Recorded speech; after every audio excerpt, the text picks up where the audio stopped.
Most of what the former president took to the GMSA business luncheon, where he was the featured presenter, was heard before. Apart from being critical of a presentation made by Minister of Business Dominic Gaskin at a previous GMSA meeting, the opposition leader stressed that the long-term goals of the country must be defined. Where it's going to get in 5-10 years' time, and what are the policy measures you need to get there. And you need now to not hide like your head in the sand like the proverbial ostrich, but address the reality of a declining economy, because the economy is declining.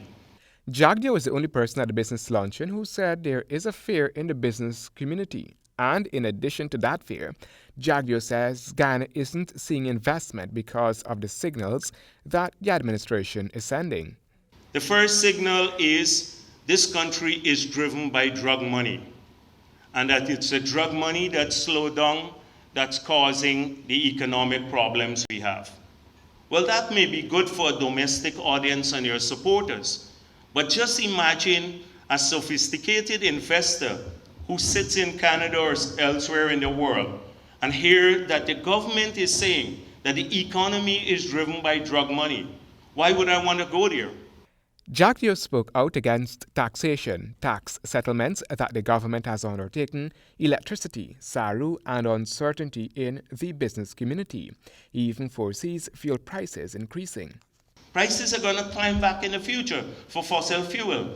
What do we do in a year's time or 2 years' time when the prices climb back? We have no plan, and we're not even making short-term investment plans. We're going to have a crisis in the future that will affect manufacturing.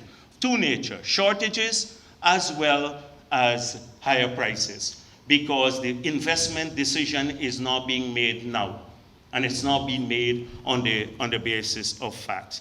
The former president believes, though, that there are great possibilities for long-term development. He, however, remains critical of the administration, calling it out for what he terms a lethargic posture. The government is in a mode, it's like Samuel Beckett's book, I don't know if you read it, Waiting for Godot.